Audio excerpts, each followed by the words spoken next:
تعالیٰ عنہ کے بارے میں، کیونکہ یہ 11ویں کا مہینہ کہلاتا ہے۔ اکابرین نے جو 11ویں کی وجہ لکھی ہے وہ یہ ہے کہ سیدنا شیخ عبد القادر جیلانی رضی اللہ تعالی عنہ بغداد میں آپ کا مدرسہ تھا، تو آپ ہر مہینے کی 11 تاریخ کو رحمت کونین صلی اللہ علیہ وسلم کے ایصال ثواب کے لیے کھانے کا اہتمام کرتے تھے۔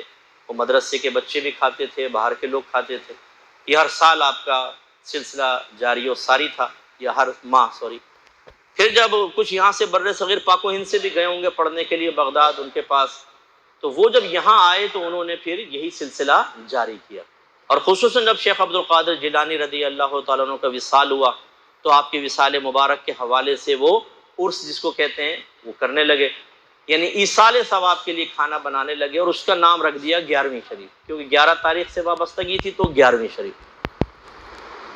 تو یہ اصل میں ایصال ثواب کا اہتمام ہوتا ہے۔ ایصال ثواب کا مطلب کیا ہے؟ ایصال مانے پہنچانا، اور ثواب کا مطلب وہ بدلہ جو آپ کے نیک عمل کے جواب میں اللہ تعالیٰ آپ کو دے گا۔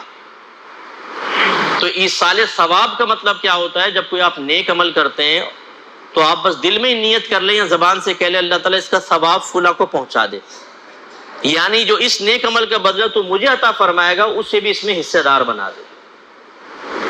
یہ اگر قرآن یا حدیث سے ثابت نہ ہوتا تو اپنے پاس سے تو ہم نہیں کر سکتے تھے، لیکن نبی کریم نے بارہا صحابہ کرام عالم رضوان کو اپنے مرحومین کے لیے نیک عمل کرنے کی ترغیب دی۔ فرمایا جب تم اپنے طرف سے حج کرو تو اپنے مرحوم والدین کی طرف سے بھی کرو، ان کے لیے نماز پڑھو، ان کے لیے روزہ رکھو۔ کسی نے آ کے ایصال ثواب کا پوچھا کہ میں اپنی والدہ کو کیسے نفع پہنچاؤں، ان کا وصال ہو گیا ہے، تو فرمایا پانی پلاؤ۔ اس کا مطلب ہے عمل ہم کریں گے اور بدلہ ان کو بھی ملے گا۔ تو جب ہم عام لوگوں کے لیے کرتے ہیں تو اس کو پھر نیاز بھی کہہ دیتے ہیں، کبھی اکثر فاتحہ کہتے ہیں، نہیں فاتحہ خوانے ہو رہی ہے، لیکن جب بزرگوں کے لیے ہوتا ہے تو اس کو نظر اور نیاز سے تعبیر کرتے ہیں کہ بادشاہوں کے دربار میں جو تحفہ پیش کیا جاتا تھا نا تو کہتے تھے حضور کچھ نظر کرنا چاہتا ہوں، نیاز پیش کر رہا ہوں، تو وہ ادباً اس کو، تو یہ جو ایصال ثواب اکابرین کو کرتے ہیں اس کو کہتے ہیں نظر یا نیاز۔ اس کے لیے جو اہتمام کرتے ہیں اس کو بھی نیاز کہتے ہیں، نیاز کا کھانا۔ نیاز کا کھانے کا مطلب کیا ہے کہ جو اکابرین کے ایصال ثواب کے لیے کھانا تیار کیا گیا وہ، اور اس میں صحیح سوچ اور فکر یہ ہونی چاہیے کہ آپ کھانا صرف اللہ کے لیے بنائیں، ثواب صرف اللہ دے گا، اس کھانے سے اللہ کا قرب حاصل کرنا ہی مقصود ہو۔ یہ 3 بڑی چیزیں ذہن میں رکھیں۔ کھانا کس کے لیے بنائیں گے؟ اللہ کے لیے، اللہ ہی ثواب دے گا، اللہ کا قرب بھی مقصود ہو۔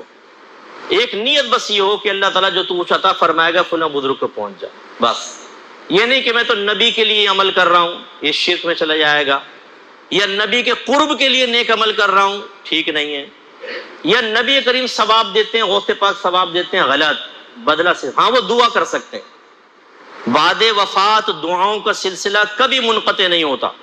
رحمت کونین صلی اللہ علیہ وسلم ارشاد فرماتے ہیں کہ اولاد کے اعمال بعض اوقات، میں بعض اوقات کے لفظ کہہ رہا ہوں وہاں نہیں ہے، لیکن ماں باپ کی خدمت میں پیش ہوتے ہیں، اگر وہ اچھے اعمال ہوتے ہیں تو خوش ہوتے ہیں، برے ہوتے ہیں تو ہدایت کی دعا کرتے ہیں۔ ایسے ہی السلام علیکم یا اہل القبور، ہم جا کے سلام کرتے ہیں مردوں کو، یہ دعا ہے۔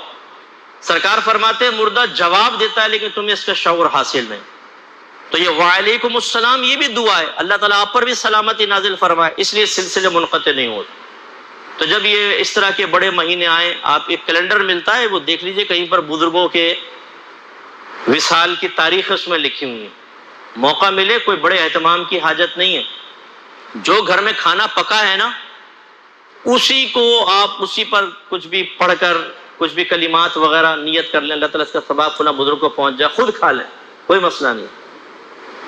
اچھا کھانا کیوں رکھتے ہیں سامنے؟ بس یہ تھوڑا سا 1 سیکنڈ آپ کر لیتا ہوں، چند سیکنڈ۔ کھانا سامنے رکھنا یہ صرف نبی کریم صلی اللہ علیہ وسلم کی ایک سنت کی ادائیگی مطلوب ہوتی ہے، مشابہت اختیار کرنا۔ سرکار نے کھانا بڑھانے کے جتنے بھی معجزے دکھائے یا پانی بڑھانے کے وہ سامنے رکھا، کھانے پہ آئیں، دسترخوان پہ بیٹھے ہیں، پھر جو اللہ نے چاہا پڑھا اور فرمایا کھاؤ، تو 4 آدمیوں کا کھانا 1400 کو پورا ہوا، اللہ برکت پیدا کر دی، یہ آپ کا معجزہ تھا۔ تو اس لیے تھوڑا کھانا سامنے رکھ لیتے ہیں کہ چلیں، جیسے نبی کریم نے موعظہ دکھایا اور اس میں برکتیں پیدا ہوئی، ہم بھی سامنے رکھ کے کچھ قرآن پڑھ لیتے ہیں، اللہ تعالیٰ برکت دے گا۔ پھر آپ اس کو ملائیں، اس میں نہ ملائیں، خود ہی کھا جائیں، برکت دینے والی ذات تو اللہ تعالیٰ کی ہے۔ اس کا مطلب یہ سامنے رکھنا اس لیے نہیں ہے کہ جب پڑھیں گے تو اس میں برکت پیدا ہوگی باقی میں نہیں ہوگی، اگر ہوتا تو اس میں ملایا جاتا، ٹھیک ہے نا۔ تو یہ ہمارا نظریہ ہوتا ہے کہ اللہ کے لیے اس سنت کو پورا کر لیا بس، ٹھیک ہے۔ تو اس اچھے نظریے کے ساتھ آپ کریں، اس پر کوئی آبجیکشن کرے وہ مجھے آ کر بتائیے گا، میں اس کا جواب آپ کو یہیں پر اس میں ریکارڈ کرواؤں گا، انشاءاللہ یوٹیوب پر ڈلے گا۔ اس میں کون سی خرابی ہے بتائیں، کس وجہ سے آپ نظر نیاز کو حرام کہہ دیتے ہیں کہ کھانا حرام ہے؟ اللہ کے لیے کھانا بنایا، اللہ تبارک و تعالیٰ سے ثواب مقصود، اس کا قرب مقصود۔ اگر آپ کہتے ہیں نہیں اس لیے کہ آپ نے کہا یہ 11ویں کا کھانا ہے، یہ غوث پاک کا ایصال ثواب کا کھانا ہے، غوث پاک کا نام لے دیا اس لیے حرام ہے، تو پھر تمہارا قربانی کا جانور حلال کیسے ہو جاتا ہے؟ جب پوچھتے ہیں جانور کس کا ہے قربانی کا، کہتے ہیں چودھری صاحب کا، گیا وہ تو جانور، غیر اللہ کا نام لے دیا آپ نے۔ یہ کھانا کس کا؟ جی ولیمے کا کھانا ہے، یہ شادی کا کھانا ہے، یہ سالگرہ کا کھانا ہے، یہ بچے کی ٹنڈ ہوئی تھی اس کا کھانا ہے، ٹکلا ہوا تھا، یہ سارے کھانے شرک سے پاک ہیں۔ غوث پاک کا نام لے دیں تو اس میں شرک گھس جائے گا، وہ کھانا حرام ہو جائے گا۔ یار عقل کو بھی ہاتھ لگاؤ کچھ بھائی، کہاں سے یہ خالی اس پہ نام لینے سے حرام ہو جائے گا؟ اللہ تعالیٰ سمجھ کے توفیق عطا فرمائے۔ وآخر دعوانا